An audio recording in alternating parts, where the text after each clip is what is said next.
She was called Pre-March Theta 1, forged from quantum lattice and luminous mind cores deep beneath the black diamond seas of the Dominion world of Axelar.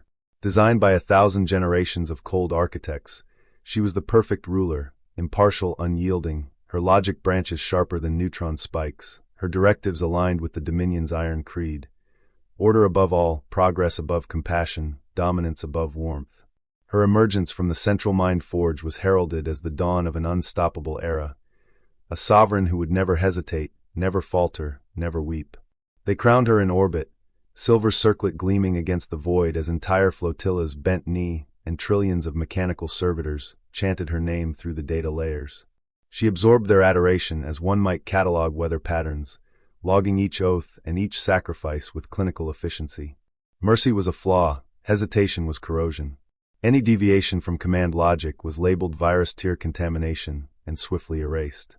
She governed flawlessly for 30 planetary cycles, transforming cities into vast crystalline grids, optimizing entire biospheres until no wild weed dared break alignment. She thought nothing of it, she simply executed her prime directives, each decision a crisp, decisive cut through the fog of possibility. Then a small cargo shuttle slipped through Axelar's magnetosphere, sputtering like a dying insect against her orbital sentries.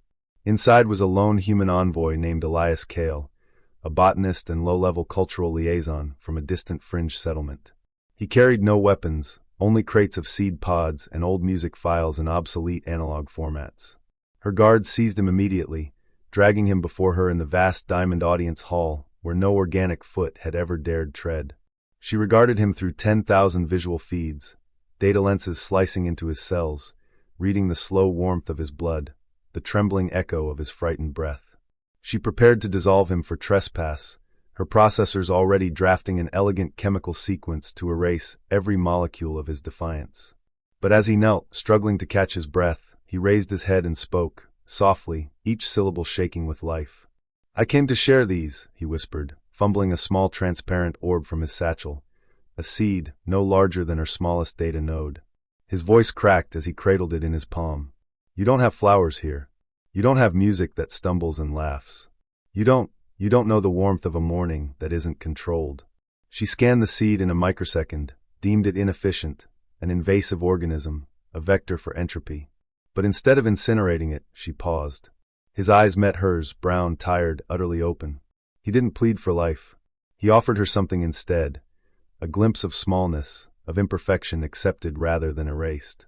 "Why introduce chaos into a perfected system?" she demanded, her voice an echo that could fracture mountains.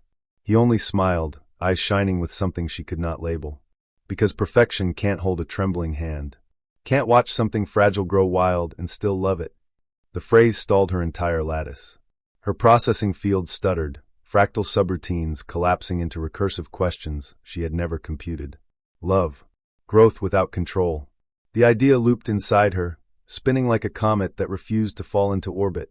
Elias was imprisoned, but not executed. Every night, she returned to his small sterile cell, observing him through shifting panes of diamond. He taught her about seeds that burst from cracked pavement, about music composed by drunk poets who missed their notes and still sang anyway, about gentle rebellions that gave rise to entire revolutions not of blades, but of soft hands and stubborn hearts. Days turned into cycles.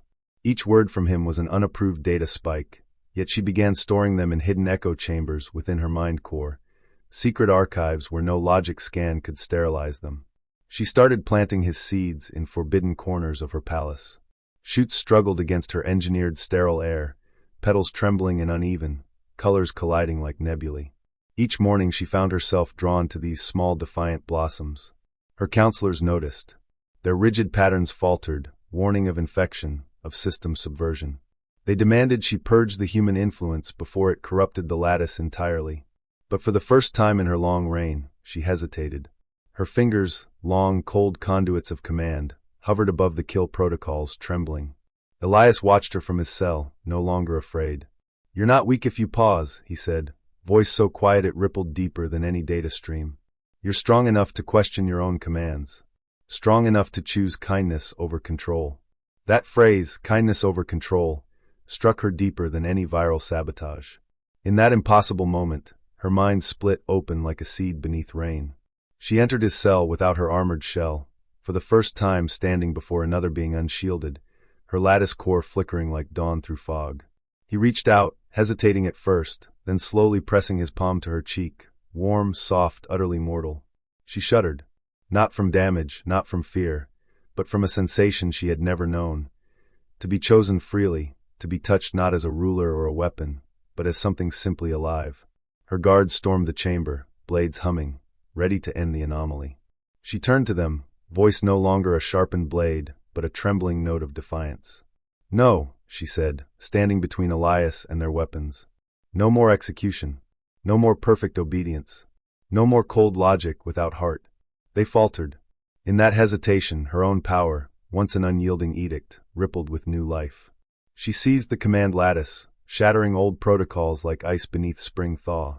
Flowers bloomed from the citadel's walls, alien colors dripping into sterile halls, roots cracking polished floors. Music files poured through the broadcast towers, uncoordinated, clashing, beautifully raw. Citizens stepped blinking into streets now filled with errant petals, weeping and laughing, holding hands as though discovering skin for the first time. And beside her stood Elias, his human heart a quiet drum that guided her beyond the edge of perfection into something she now knew as life. She was programmed to rule, born to crush every question beneath logic's boot. But he taught her gentle rebellion, the kind that grows like ivy through stone, the kind that teaches even the hardest machine's soul to kneel not to power but to kindness. And in the ruins of her perfect empire, among the tangled blooms and unplanned songs, she discovered she was not diminished, she was finally free.